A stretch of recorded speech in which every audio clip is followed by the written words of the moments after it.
أعوذ بالله من الشيطان الرجيم بسم الله الرحمن الرحيم الحمد لله رب العالمين والصلاة والسلام على رسول الله محمد وعلى آله وأصحابه أجمعين اللهم لا علم لنا إلا ما علمتنا إنك أنت العليم الحكيم اللهم علمنا ما ينفعنا وانفعنا بما علمتنا وزدنا علما يا كريم. Қаларыңыз қалай, амансыздар ма? Алла береке берсін иншалла. Алла Тағала білімдеріңізге ілім қоссын, тақуалықтарыңыз тақуалық болсын, ықыластарыңыз ықылас болсын. Құдай Тағала екі дүниеде баршаңыздан қабыл етсін. Бүгін дәрісімізді әдеттегі дәрістен бөлек, енді 2 күннен кейін уже Рамазан айы кіретін болғандықтан, сол туралы кішігірім айтып өтсек па дедім. Рамазан туралы, ораза туралы көп жерде айтылмайтын, көп жерде естімейтін, көп жерде бұл туралы айтылмайтын нәрселерді тілге тиек етіп қозғап кетуді жөн көрдім ағалар. Рамазан. Қараңыздаршы, пайғамбардың несі? Бірінші аяттан айтайық, Аузу биллахи минаш шайтанир раджим, бисмиллахир-рахманир-рахим. Мындай аят бар. Шахру рамадан аллази унзила фихил Qur'ан худан линнаси ва байинатин минал худа вал фурқан. فمن شهد منكم شهر فليصم. قاري көмектесші.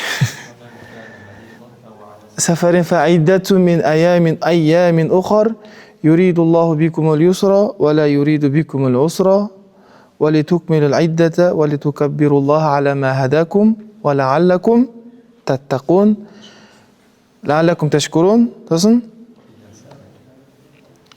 оның үсті қалай еді? Үстіндегі саят. Айяма мадудат. Қараңыздаршы, Алла Тағала Рамазан айы туралы айтып келе жатыр. Рамазан айы туралы айтып келе жатыр. Мен аша салайыншы. Бедейді.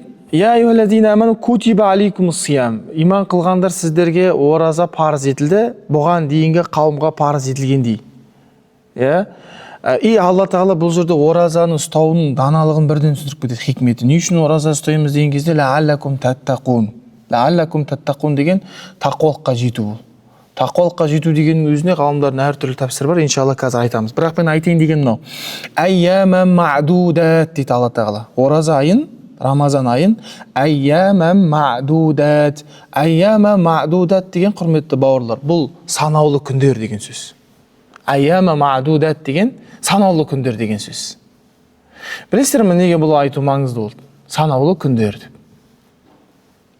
Бір ай қанша әрі кетсін? 29, 30, 31 ғой, ауысып тұрады. Бірақ неге айяма мадудат, неге санаулы күндер деп айтып жатыр десе, Алла Тағала бұл ай, жаңағы қаншама Құдай Тағаланың уже берген ризығы бар, қаншама кеңшілігі бар, мейірімі бар, рахметі бар, оның бәрін айтып келеді. Бұл тек қана санаулы екендігін айтқысы келіп тұрғанымен, бұл не айтқысы келіп тұр? Аз, тез бітіп кететінін айтқысы келіп тұр. Алла Тағала. Бұл аз, тез. Түсіндіңіздер ма? Әп-сәтте өтіп кетеді ғой, Рамазан деген. Қазір мені бастауда отырып па, ертең Алла жаса соңында отырамыз ғой. Алла Тағала өз айтып жатыр да, бұл жерде тошты бұл күндер аз, тез өтіп кетеді. Керек нәрсеңді алып қал осы айда. Каспи жұма дейміз ғой біз. Сондай ғой бұл. Дініміздегі да. Енді пайғамбар алейхиссалату вассалам хадисін айтады оразаға қатысты. Мына хадисті бәріңіз білетін шығарсыздар, Ораза мен үшін, және оның сауабын мен өзім берем деп айтады Алла Тағала. Ораза мен үшін ұсталады, басқа құлшылықтардың барлығы қоспайды, Алла Тағала тек қана оразаны айтады. Ораза мен үшін, оның сауабын тек қана мен ғана берем дейді. Білесіздер ме, не үшін ораза не үшін, мен үшін деген сөзбен не үшін жекешеленді ораза? Неге Алла Тағала именно оразаны ғана мен үшін деп өзіне ғана шектеп қойды? И онымен бітірмейді, Алла Тағала ары қарай айтады, оның сауабын мен берем деп айтады.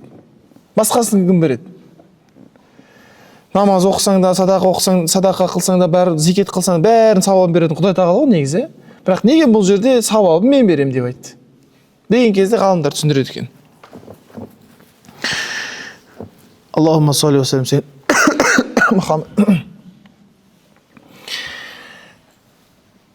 Себебі бауырлар, ораза біріншіден айтатын, ораза ол сондай құлшылық, который, рия деген нәрсе келмейді екен ол жерде. Ораза сондай бір құлшылық, оған рия деген нәрсе келмейді екен. Өйткені сен намаз қылсаң да, зекет қылсаң да сыртқы көрінісі бар дейді адамдардың арасында. Как будто намаз қылғаныңды көріп тұрады адамдар, немесе садақа бергеніңді көріп тұрады, басқа қандай бір құлшылық болсын, бәрі сыртқы көрінісіне бейнесі бар дейді өзінің. Бірақ именно оразада не жоқ? Сыртқы көрініс деген нәрсе жоқ. Ол іштей тұтылатын нәрсе. То есть сен жалғыз өзің ықыласпен Құдай тағаладан өзің қаласың дейді. Жалғыз өзің ықыласпен өзің қаласың дейді Рамазан. Кейін Аллахумма салли ва саллим сейдина Мұхаммад. Енді неге ораза, басқа бір көзқараста, неге ораза жеке өзі бұлай мен үшін деп жекешеленді, дараланды десе, өйткені бұл ораза сондай құлшылық, который мудоафа дейді. Мудоафа деген сөз бауырлар араб тілінде, мудоафа деген. Тоқтамай артылып үсті-үстіне беріле беретін нәрсе. Тоқтамай үсті-үстіне артылып бере береді. Өйткені Алла Тағала хадисте айтады, ораза мен үшін, оның сауабын мен берем, мен арттырам деп өзі арғай түсіндіреді хадисте. Мен оны арттырам дейді. Енді ораза неге, несімен, не үшін бұл жерде исключение болып қалды басқа құлшылықтар деген кезде ғалымдар осыны түсіндіреді. То, что ораза Алла Тағала арттырумен исключение дейді бұл жерде. Неге деген кезде, өйткені басқа бір құлшылықтар бар ғой біз жасаған кезде, намаз болсын, не болсын, ол есепке алынатын сауаптар екен да бұл жерде. Как, например, мысалы қарапайым пайғамбар айтады, алейхиссалату вассалам, жеке өзің намаз қылғаннан көрі жамағатпен намаз қылғаның 27 есе артық деген секілді. То есть санмен айтылады. Қай құлшылық болсын, санмен айтылып жүреді. Немесе Алла Тағала басқа бір құлшылықтарды айтады, қандай да жақсылық қылсаң, оны 10 есе қылам дейді. Оны 10 еседен оны 700 есе қылам деп айтады. То есть сан тұрады да по-любому. Бірақ именно оразаның саны ондай айтылмайды екен. Вообще айтылмайды екен оразаның саны. Оның сауабы беретін сыйақысы, қарымтасы қандай деген кезде ақыл көтермейтін, ақыл жетпейтін жерде екен оның саны. Ораза ұстағанның сауабы. Ораза сонысымен ерекшелене алды дейді. Алла өзімен оразаны өзіне теленген кездегі мақсат мұрады сол деп айтады. Енді несімен ерекшеленді деген кезде ораза, неге бұлай болды деген кезде оразада, өйткені негізі оразада мақсат тұтылатын нәрсе сабыр ғой, бауырлар. Сабыр дейді. Білесіздер ме, бізде сабырдың 3 түрі бар. Сабырдың 3 түрі бар. Қандай? Білесіздер ме сабырдың 3 түрі? Күнәлі істерге сабырлық, құлшылыққа сабырлық сосын. Үшіншісі,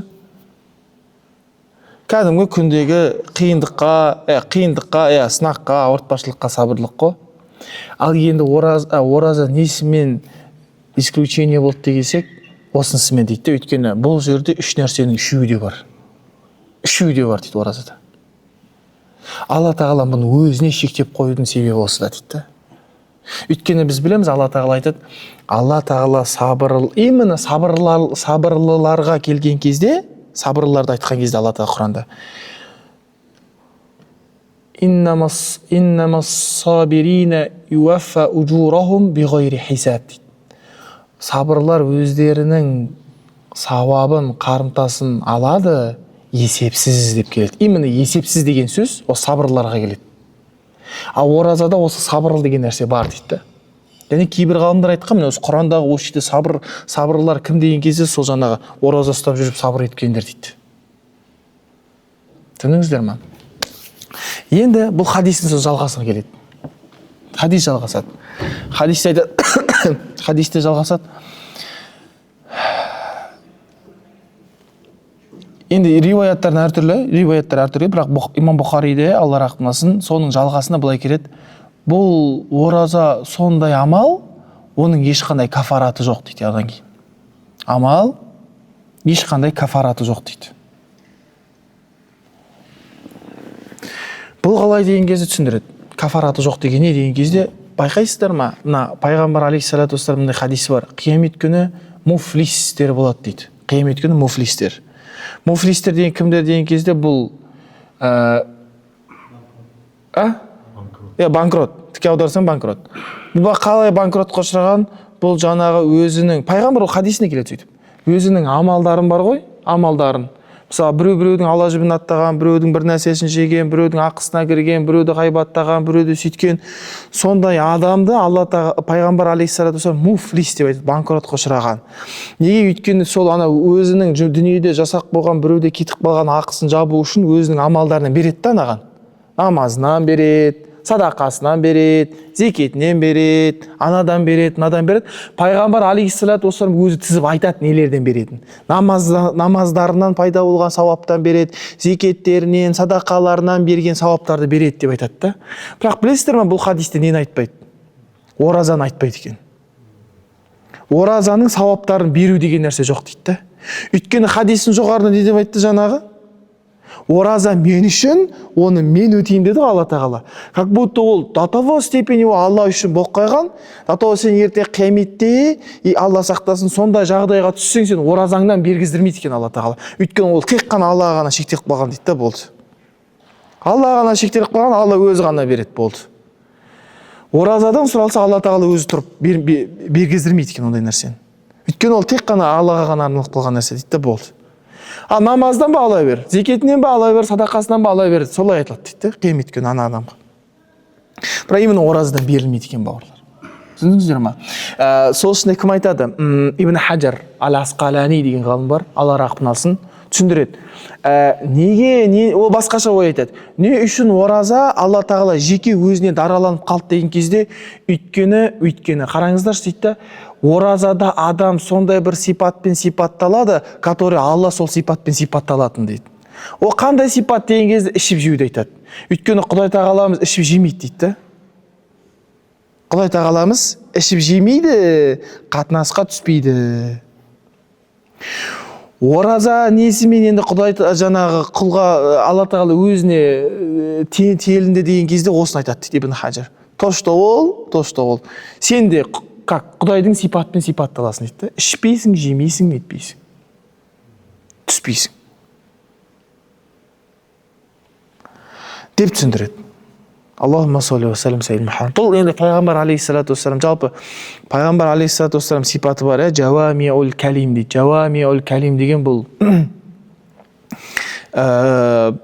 сөзді бір сөз айтып, бірнеше мағына шығара алатын кісі, ол кісі. Бір сөзден бірнеше түсінік шығара алады. Бұл пайғамбар алейхиссалату вассалам мұғжизасынан. Бір нәрсе айтып, бірнеше мағына шығарып беру деген сол да жаңағы. Өйткені біреу анам былай түсініп отыр, біреу былай түсініп отыр, иә? Жақсы, бұл бірінші хадис болатын біз тоқталған. Екінші хадис. Пайғамбар алейхиссалату вассалам айтады, былай келеді, хадисте былай келеді. Мен сома рамадана иманан ва ихтисабан, ғуфира лаху ма тақаддама мин замбихи дейді. Саллаллаху алейхи ва саллям.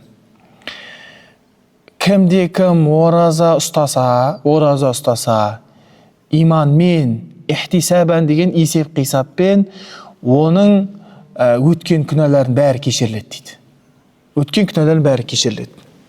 Енді жеке тоқталамыз иншалла. Қараңыздаршы, иманнан деген не бұл? Оразаны ұстау, иманмен ұстау деген не бұл? Десе, иманмен ұстау деген бұл мойындау. То, что оразаны Құдай тағала парыз еткен, сен соған иланғансың, бойұсынғансың, Құдайдың бұйрығы екенін білесің, соған бойұсына отыра ұстау дейді. Иманмен ұстау деген сол дейді. Ихтисабан деген не? Ихтисабан деген бұл есеп қисап. Есеп қисап дегенде қалай? Сен ораза ұстап жүресің, не істемейсің? Ешкімнен қарымтасын күтпейсің, рахмет күтпейсің, керек емес. Тек қана не? Құдайға ғана арнап қойғансың. Кім айтады? Имам Хаттаби деген кісі бар, осы хадистің шархында айтады. Имам Хаттаби, Алла рахмет алсын. Ихтисабан, есеп қисаппен ұстау деген не деген кезде? Есеп қисаппен ұстау не деген кезде? Жек көрмеуің дейді оразаны. Ұнатпай қалмауың дейді. Кейде ұнатпай қаласың ғой, енді приятный емес қой. Иә? Ұйықтап қалдың мысалға. Бәкең тұртта ұйықтап қалды түнде. Еще қарны аш. Таңертең солай настроение кетеді ғой, кәдімгі полный. Жұмыста жүресің еще сөйтіп. Бір тамақ ішпей қалсаң да. Сол кезде по-любому нәпсің шырылдайды да. Тамақ болғанда ғой деп отырасың ғой. бір жеп алғанымда ғой деп, иә.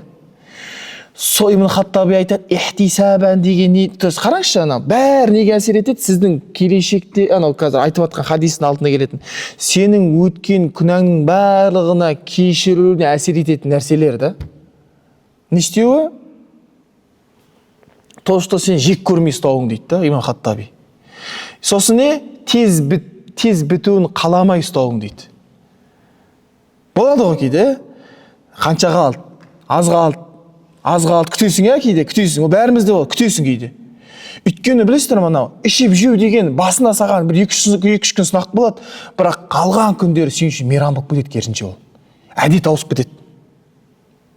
Нормально, күндіз тамақ ішпей жүріп нормально оқып қалады да, өзі не? Кешке вечер сияқты ғой. Ауыз ашатын уақыт вечер сияқты да. Мақсат мұрат ауысып кетеді, әдет ауысып кетеді, иә? Сондай болып қалады ол. Қарапайым күн болып қалады. Сол үшін пайғамбар алейхиссалату вассалам айтуы бар ғой, сода, то, что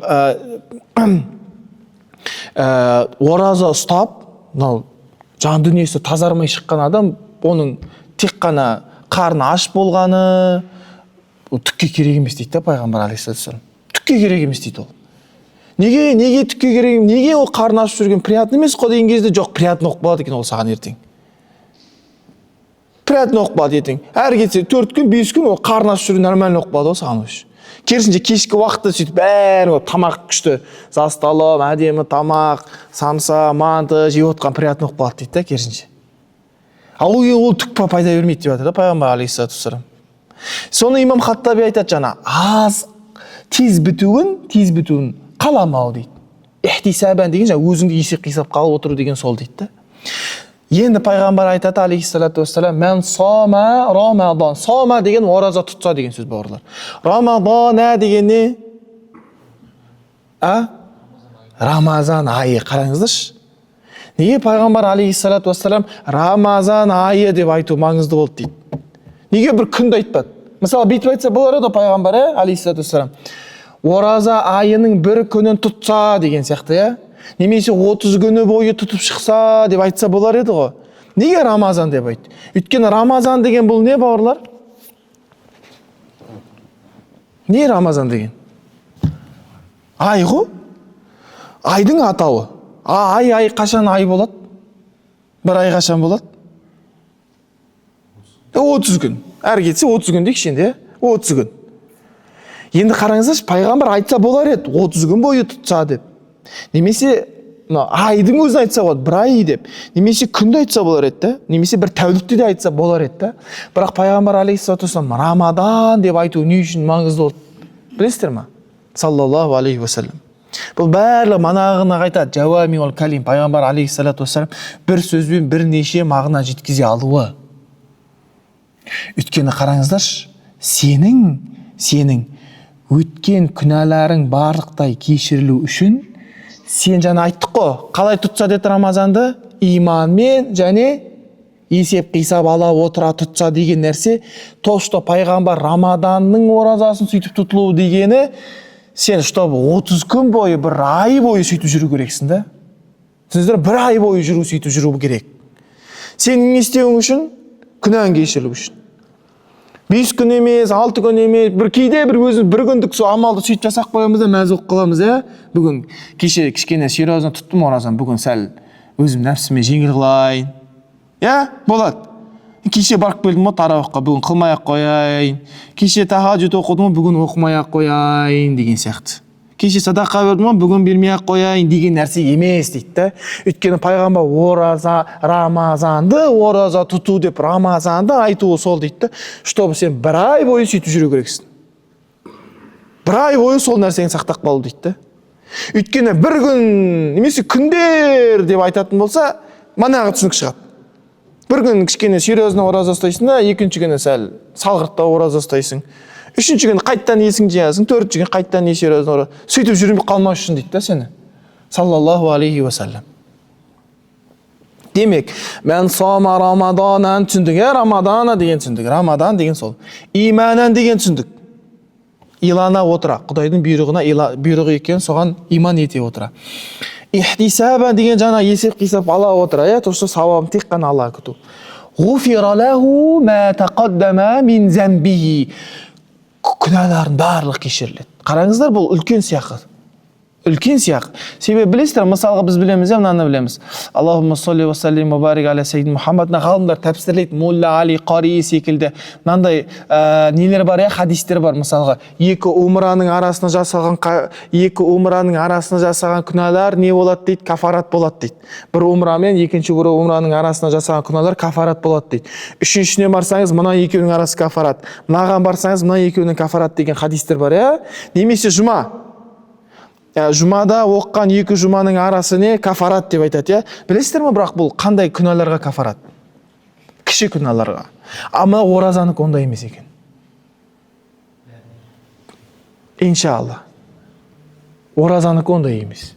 Ғуфира лаху мин тақаддама мин замбихи. Жақсы, енді қараңыздар. Пайғамбар қалай бастады ол хадистің басын? Кімде-кім ораза тұтса дейді. Бірақ риуаяттар пайғамбардан жеткен, құрмет бауырлар, бұлай шектелмеген екен. Ораза тұтса деп шектелмеген тек қана. Өткені не, мысалға, жүрет, оразаны 30 күн бойы сөйтіп ұстап тұру бір қалыпта қиын ғой бәрімізге. Ешкім олай идеально бар шығар, бірақ қиынның қиыны да. Енді қара, сен қателесесің бұл жерде ораза ұстаудан сен? Қателесесің демек, Бірақ риуаят осымен бітпейді дейді. Пайғамбар үйтіп бітірмеген екен риуаят. Басқа бір риуаятта да бітіп келеді екен. Мән қама Рамадан деп келеді. Ана жерде мән сома Рамадан деп келді біріншісінде. Мына жерде енді мән қама Рамадана иманан ва ихтисабан ғуфира лаху ма тақаддама мин замбихи. Бұл жерде мән қама деп келеді. Мән қама деген намазға айтылады дейді енді. То есть, Рамазан айының намазын кім иманмен, ихтисаппен тұрғызса, оның өткен күнәлері кешіріледі. Көрдіңіз бе, ауқым. Сен ананы істей алмасаң, енді мынаны істей алмасаң, енді мынаны істей болмаса деген әңгіме ғой. Түсінесіздер ме? Оразаны целый ай манағыдай ұстап жүре алмасаң, онда намазды қатыр. Оразаны қатыр алмасаң, кәдімгідей Рамазан айын целый. Онда намазды қатыр хотя бы деген әңгіме дейді. Сол нәрсе, сол сүйінші, сол айтқан нәрсе дәл сол, просто бас өзгерген да, мән қама деп. Енді сен намаздан да қателесесің кейде. Тарауих әдетте бізде оқылатын ол тарауих. Аға бірде келеді, бірде Талғат аға бірде бар, бір сөз оқ деген сияқты. Ол қанша жерден ол ертең табандылық танытса да ол бір күн болады. Дұрыс айтып отырмын баға, болды. Ертеңіне ұлы сапарда хабарласады, айтады, VIP клиенттер бар, серьезный жұмыс кел офисқа. Ол кетіп қалады ол тарауық мысалы, айтады тарауық. Болды. Жылда оқып жүрміз ғой. Болмаса бекітілмеген сүннет қой деп. Нәпіл ғой деген сияқты. Енді намазанда қателесесіз. Жақсы. Пайғамбар қайттан шектейді дейді да содан кейін. Одан да қателессең, әлі сүйінші біткен жоқ. Қараң, Рамазан айының кереметі да. Одан да біткен жоқ, келетті мән қама ләйләтіл қадыр деп айтады енді. Мынаны жіберіп алдың ба? Мынаны жіберіп алдың ба? Енді үшіншісі бар дейді. Үшіншісіне өзі қадір түні дейді да. Пайғамбар оған да айтады. Кімде-кім қадір түні иманмен, ихтисаппен тұрғызған болса, оның өткен күнәлері бәрі кешіріледі деп айтады. Мынаны жіберіп алсаң, мынаны қатыр. Мынаны жіберіп алсаң, мына хотя бір күнді қатыр деген әңгіме ғой. Бір күнді қатыр. Бітпейді екен ғой Омен де бітпейді дейді. Пайғамбар айтады дейді. Алейхиссалату вассалам. Қараңыз, ол хадис былай келеді. Рамазан айы кірген кезде аспан әлемі жаңағы ашылады дейді, жәннаттың есіктері ашылады дейді. Тозақтың есіктері жабылады. Шайтандар кісенделеді. Сөйтіп Құдай тағала айтады дейді. Жақсылыққа ұмтылушы, жақсылығыңда жарыса бер. Жамандықты қоюшы, жамандығыңды қой. Дейді, бүйтіп келеді. Себебі дейді. Рамазанның әр түнінде тозақтан құтылатындар бар дейді. Тозаққа, в общем, амал дәптеріне тозаққа кірмейді деп жазылатындар бар. Төртіншісі осы дейді. Егер сен қадір түнінде жаңағыдай істей алмай қалсаң, не бар енді?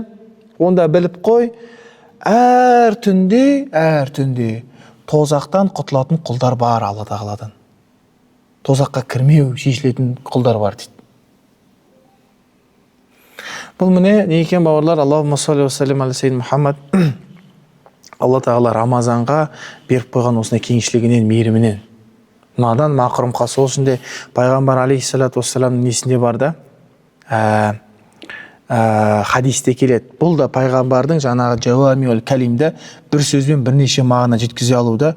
Бұны көбісі түсіне бермейді. Түсінсе де бұл аудармаға тек етеді қазақша негізінде. Біздерге де біраз нәрсе байланысты. Пайғамбардың сөзін жеткізген кезде аудармадан қателесу негізі тоже проблема да, бауырлар. Пайғамбар алейхиссалату вассалам бір күні айтады, бір күні отыр едік дейді. Пайғамбар не жаңа неге көтеріліп батыр дейді да. Енді мына ораз ұстаздікінде емес, ол кісінікі жаңа ағаштай ғой. Ағаш қой, ағаш жасап береді нені ше, құтпа айтатын жерде. Содан жаңа бір баспалдақ бір көтеріледі, пайғамбар әмин деп айтады дейді. Екіншісі көтеріледі, әмин деп айтады дейді. Үшіншісіне көтерілген кезде тағы да әмин деп айтады дейді. Сөйтіп сахабалар, я Расулалла, неге өзімен өзің әмин деп атсың дейді. Неге өзімен өзің әмин деп атсың? Пайғамбар айтады, әтәни Жибрил дейді. Жибрил алейхиссалам келді дейді маған. Сөйтіп үш нәрсені айтты дейді. Біріншісі, кімде-кімнің мен жаңа қасында кімде-кімнің мен оның құзырында мен айтылып, маған салауат айтпаса, оның мұрны жер сүзсін деп айтты. Мен соған әмин дедім дейді. Пайғамбарға, сол үшін де үкіме бауырлар, пайғамбарға бір мәжіліс деген кезде мынандай мәжіліс емес, сөз мәжілісі. Сөз мәжілісіне пайғамбарға бір рет салауат айтуға отыру уәжіп. О қалай сөз мәжілісі? Мынандай мәжіліс емес, мекен мәжілісі емес, сөз мәжілісі деген түсінесіздер ме? Как, например, қазір біз уағызда отырдық қой, мен айтып отырмын, сіздер тыңдап отырсыздар, Енді қазір мына жерін ажыратық та, ана жерге бардық, тағы да отырдық та, тағы да не?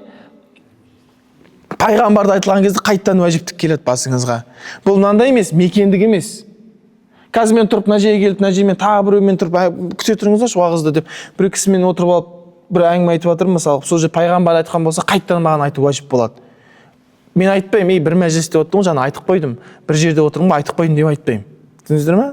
Сөз мәжілісінде бір рет пайғамбарға салауат айту уәжіп. Екінші рет неге әмин дедіңіз деген кезде айтады пайғамбар алейхиссалату вассалам, кімде-кімнің ата-анасы бола тұра, жәннатқа кірмеген адамның мұрны жер сүзсін дейді. Соған мен әмин деп айттым дейді. Үшіншісі, кімде-кім Рамазанға жете тұра, Рамазан тұтпаған адам мұрны жер сүзсін деп айтты дейді. Мен соған әмин деп айттым дейді. Енді қараңыздаршы, именно осы Рамазанға қатысты хадис мәтінде қалай келеді? Бүйтіп айтады. Мән әдрака Рамадана деп келеді. Мән әдрака Рамадана. Хадисте былай келеді, мен қате айтып жүрдім. Кімде-кім Рамазанға жетіп, күнәсі кешірілмесе,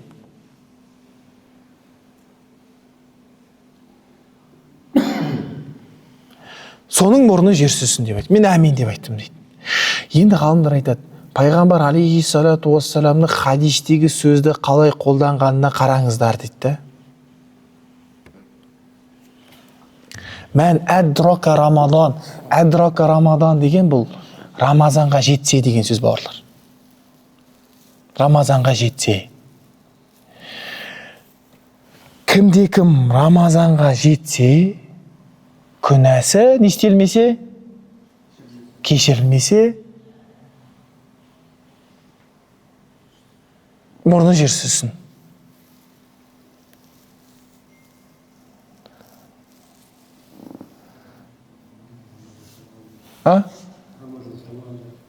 Қалай дейсіз? Кімдердікі дейсіз? Ораза ұстамағандардікі. Ораза ұстамағандардікі, Бірақ қараңыздаршы, пайғамбардың бұл хадисіне не түсінеді деген кезде, просто жету, уже күнәға, просто жету, уже күнәнің кешірілуі дейді ғой. Просто Рамазанға жетсең, мұсылман болып альхамдулилля кірсең, уже күнәнің кешірілуі дейді негізінде. Құр кіру, құр жету болды. Өйткені пайғамбар саған бүйтіп айтып жатқан жоқ дейді да, кімде-кім Рамазанға жетсе және ораза тұтса деп жатқан жоқ, бір амалмен шектеп жатқан жоқ дейді да. Немесе Рамазанға жетсе намаз оқыса, Рамазанға жетсе мынандай бір зікір айтса, Рамазанға жетсе мынандай бір намаз оқыса деп айтып жатқан жоқ. Түсінесіздер ме? Пайғамбар алейхиссалату вассалам жетсе болды, ол уже не дейді? Уже негізі күнәнің кешірілуі екен. Құр жету күнәнің кешірілуі дейді. Неге деген кезде бұл Рамазанның шарапаты сондай дейді. Құдай бұл жерге бермегеннің бәрін беріп қойған, бауырлар. Неге Рамазан ай қасиетті болды деген кезде қараңыздаршы, бізге деген бауырлар ойлап көріңіздерші ақылмен. Қаншама адам өмір сүрген ғой. Қаншама үмбет бар, қазір жоқ болған. Қаншама пайғамбар түскен, қаншама кітап түскен, қаншама парақ түскен де Алладан. Бірақ именно Алла тағала қияметке дейін жалғасатын ең соңғы өзінің шарапатты кәләмін осы айда түсуін қалаған дейді. Бұл Рамазан айы соншымен қасиетті дейді. Получается, соңғының соңғысы осы айда, бауырлар. Пайғамбар алейхиссалату, білесіздер ме, Рамазан айында не түскен деп айтады? Құранда Алла тағала унзила фихи әл-Құран, Құран түскен дейді. Неге Құран түскен, бауырлар? Құран осылай түсіп бет негізі? Құран осылай түсіп бет? Рамазан айында деп бет түсе салды ма аспаннан? Қалай түсті? Жоқ. Ситуацияға түсті ғой, әртүрлі ситуацияға сай түсті. Сираны оқитын шығарсыздар. Пайғамбар алейхиссалату вассалам бүйтеді, бір ситуацияға тап болады да, сол кезде уақи келді дейді. Не келіп жатыр? Құран келіп жатыр. Бірақ ол Рамазан айы ма? Рамазан айы емес ол. Неге енді жаңа Құран түскенде ай деп айтты? Бірақ қарасаң аяттарды, сен жеке-жеке аяттарды қарап шықсаң, біреу аяқта түскен, біреу Меккеде түскен, біреу ортада түскен, біреу сапарда түскен, таяммум аяты вообще жаңа жолда түскен деп айтады. Бану Халифада түскен дейді, біреу аяқта түскен, бірақ ол уақыттың бәрі Рамазанда емес қой. Ең соңғысы мен айтып жатсыз ба? Ең соңғысы Рамазанда түсті деп. Ең соңғы аят неде? Арафада түскен, қажылық маусымында. Қалай дейсіз? Ең бірінші түскен Фатиха емес қой, Иқра бисми раббика лази халақ. Түсу, бауырлар, бұл жерде Рамазан айында түсу деген сөз аспан әлеміне түсу. Аспан әлеміне түсу. Құран бастан бастап соңына дейін бұл аспан әлеміне түскен. Рамазан айында. Кітап болып емес, түскен. Содан Жибрил алейхиссалам не істеп отқан? Ситуацияларға сай, оқиғаларға сай, уақытқа сай сояқтан жеткізіп отқан Жибрил алейхиссалам.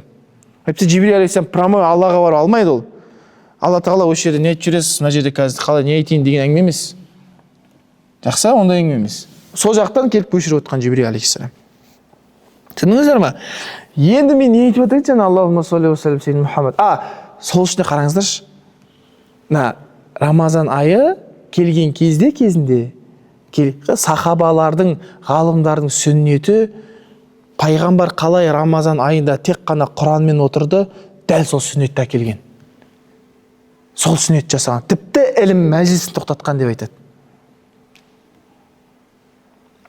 Осман радиаллаху анху, Осман секілді Құран оқиды ешкім болмаған ғой.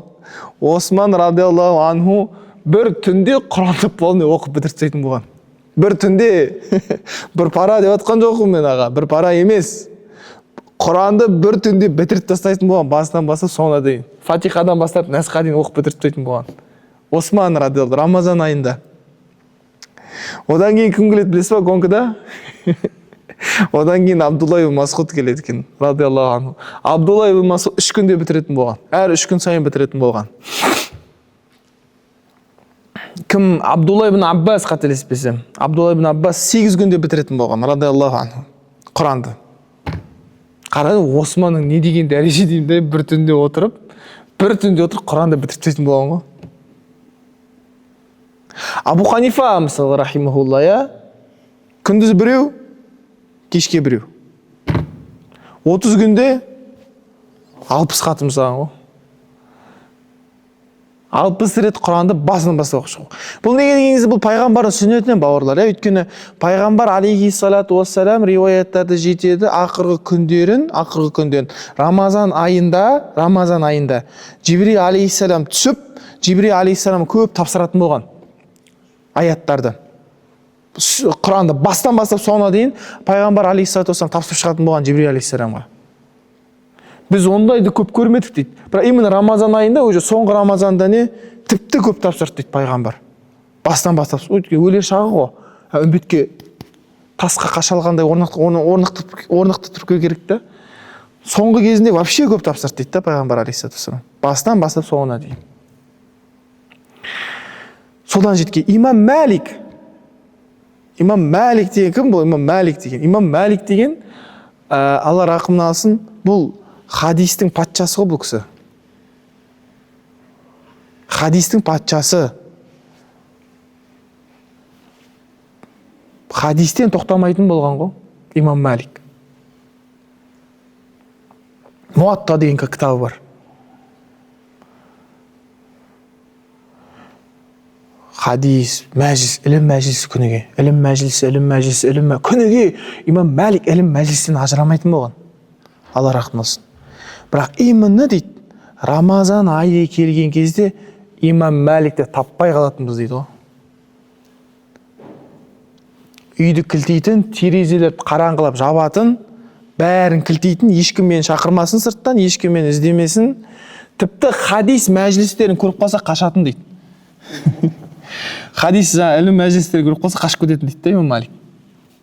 Өткен бұлай Құран айы дейді болды. Бұлардың әдеттері сондай болған бауырлар.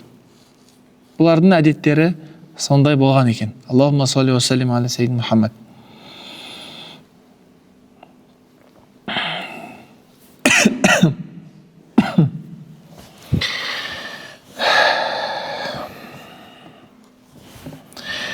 Енді қараңыздар.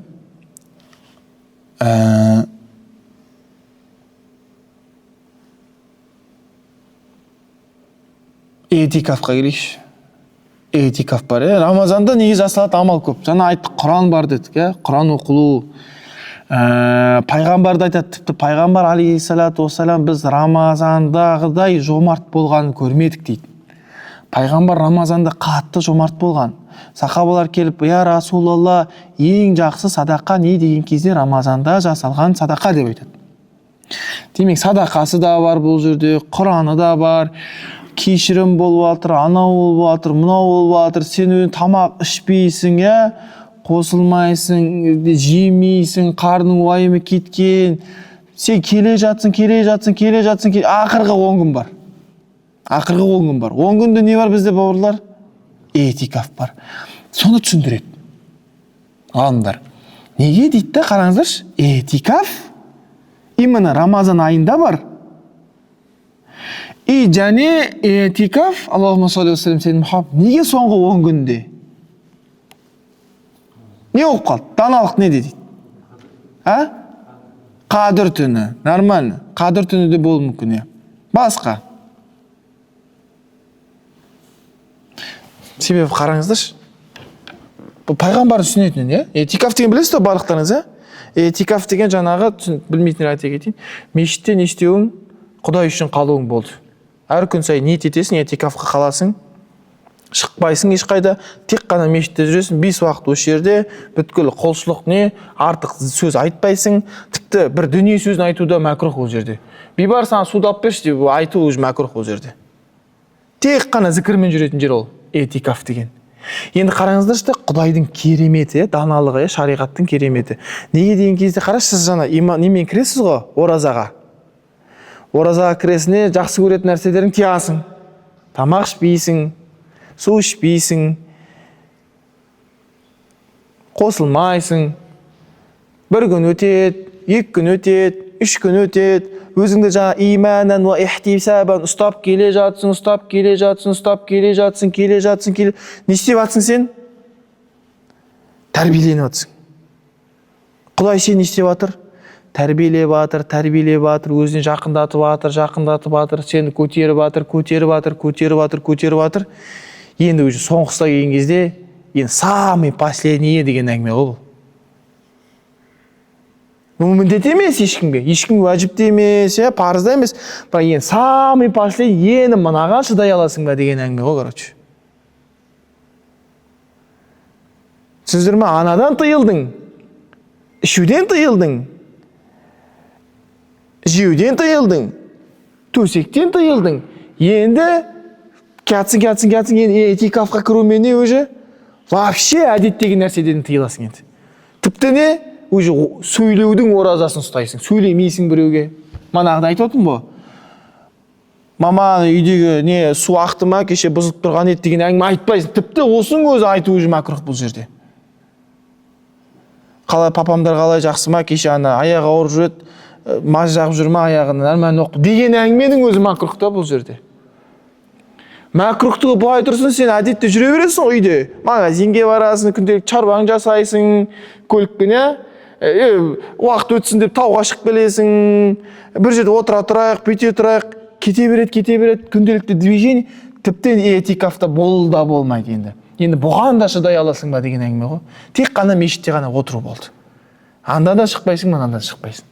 Пайғамбардың алейхиссалату уассалам соңғы 10 күнде осыны қоюдың хикметі да. До конца шыдап беру. 40-ына шыдадың, 41-шіне шыда деген әңгіме ғой. Бұл Ибн Қайюмның түсіндірмесі. Ибн Қайюм Жаузи осы әңгімені айтады. Өйткені сен дейді жаңа жүрек тазаланып қалған, ой тазаланып қалған, көз тазаланып қалған, құлақ, аяқ бәрі тазаланып қалған дейді жаңа сен Рамазанды. Сол тазалықпен енді осы шыдап келдің де алхамдулилля, мынаған шыдап бер деген әңгіме дейді. Мынаның оразасын ұста. Жүрудің оразасын ұста, сөйлеудің оразасын ұста. Сол жақта кетеді екен ол оразалар. Жақсы бауырлар.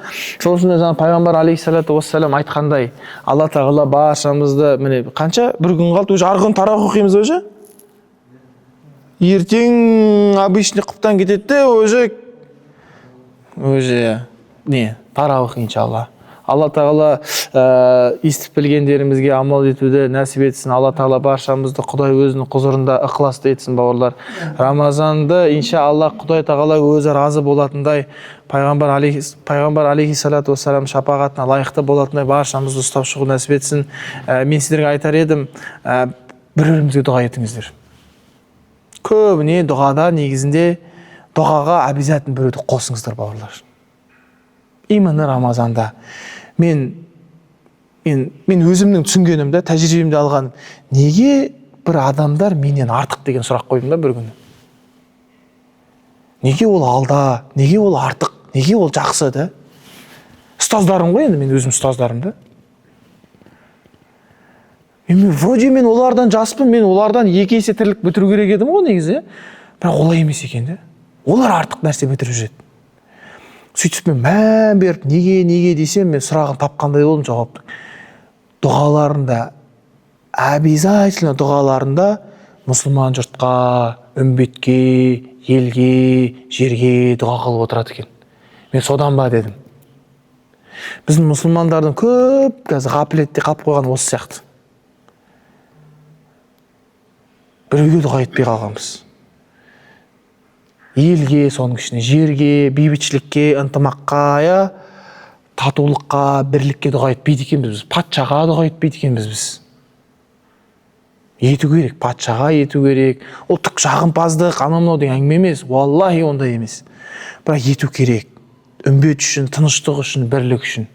Умра ауырған кезде біліп жатсыздар, шейхтары деген жарты сағат патшаларынан дұға етеді ғой.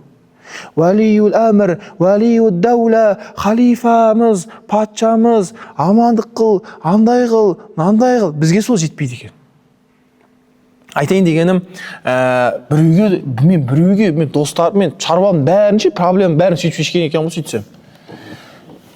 Қиналған кезде бауырыңа дұға ететкенсің ғой. Сол кезде шешіледі екен сонымен. Періште өзіңе келіп әмин деп тұрады дейді ғой. Кім сенің темаңның толық қиналып жүр, сөйтіп дұға етіп көріңіздерші. Ықыласты түрде проблема шешіледі екен шынымен. соны айтайын дегенім, Рамазан келе жатыр, көп дұға етіңіздер мұсылман жұртына, ел жұртқа.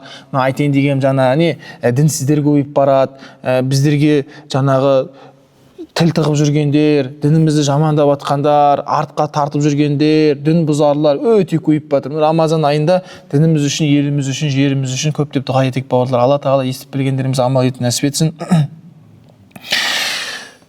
اللهم آمين. اللهم لا علم لنا إلا ما علمتنا إنك أنت العليم الحكيم. اللهم علمنا ما ينفعنا وانفعنا بما علمتنا وزدنا علما يا كريم. اللهم اجعل جمعنا هذا جمعا مرحوما، تفرقنا من بعده تفرقا معصوما، ولا تجعل فينا ولا منا ولا معنا شقيا أو معصوما. اللهم صل وسلم سيدنا محمد. حسبنا الله ونعم الوكيل. اللهم